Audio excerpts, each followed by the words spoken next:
to this, a potentially key visit to the White House. President Trump is set to meet behind closed doors with NATO Secretary General at the top of the hour. It comes as the president hints at a, quote, major statement on Russia and vents more frustration about Vladimir Putin. We're going to see what we will see tomorrow, okay? We have the Secretary General. As you know, Europe has announced sanctions. But I am very disappointed with President Putin. You know, I thought he was somebody that meant what he said, and he'll talk so beautifully, and then he'll bomb people at night. We don't like that.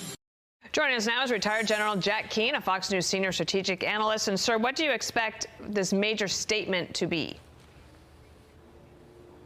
Well, I think we're looking at a major turning point in the war here. I mean, the president came in and wanted to establish peace, certainly between Ukraine and Russia. Ukraine, after stumbling in the Oval Office, agreed to a ceasefire without any conditions. Putin has put that off for months. The president exhibited an enormous amount of patience. And largely because, you know, when they're talking to each other, Putin talks nice. You know, he talks about mutual economic benefit. He says, I'm as interested in peace as you are, Mr. President. But then Putin plays hard on the battlefield. The truth is, during that entire time, he escalated the war, particularly against civilians, as we have all seen. And the last few days have demonstrated the culmination of the scale and size of that escalation.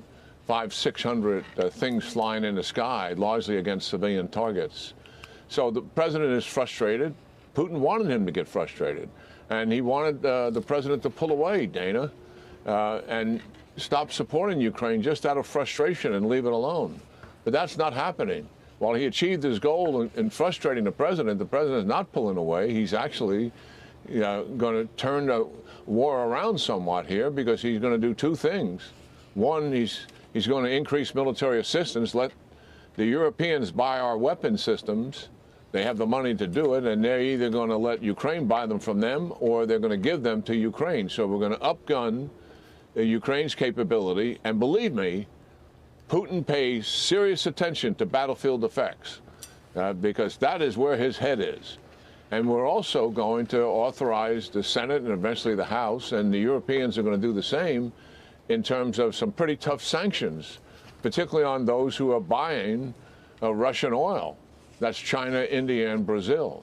So both of these put together is kind of 1-2 punch here to go right at the problem here with Russia on the battlefield, and also their kind of revenue source that obviously is essential for them to keep their troops on the battlefield trained and well equipped. So major turning point, in my judgment, occurring as a result of the failed discussions with Putin.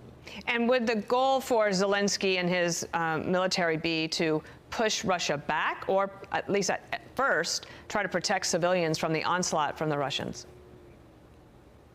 Yeah, all of that. I mean, what Zelensky has been doing is defending, and remarkably defending, against Russia's offensive operation, which has made some tactical gains. But, you know, you and Bill have been putting up the map for the last 2 years, and there's not much change. So Ukraine has been conducting a remarkable, successful defense against a force that doubles them in size on the ground. And Putin has increased the targeting of civilians, which in of itself is a war crime.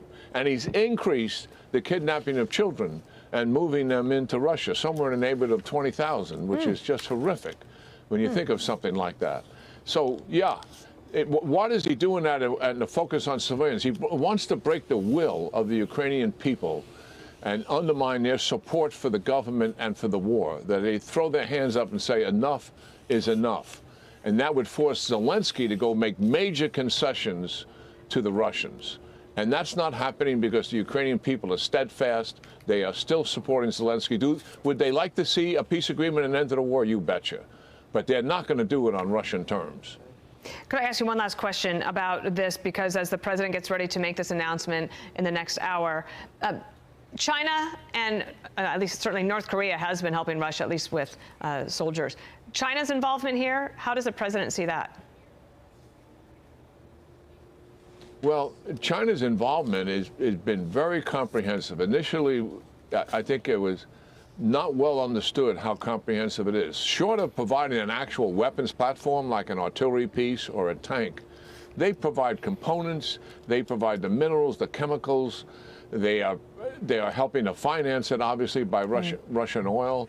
So they're a major financer. But what they do to assist them on a battlefield is dramatic. And, you know, staying on a battlefield successfully, Bill and Dana, is more than just the actual weapon system itself. You need everything, the logistical support. China is the #1 provider of comprehensive support to Russia, followed very closely by the Iranians, who established a drone factory and built it inside of Russia, and is helping to rain all of that terror on Ukrainian cities, as we've been seeing, particularly for the last several days. All right, General Keane, thank you for setting that up for us. President Trump expected to be making this announcement in the 10 o'clock hour Eastern time. I'm Steve Doocy. I'm Brian Kilmeade. And I'm Ainsley Earhart. And click here to subscribe to the Fox News YouTube page to catch our hottest interviews and most compelling analysis.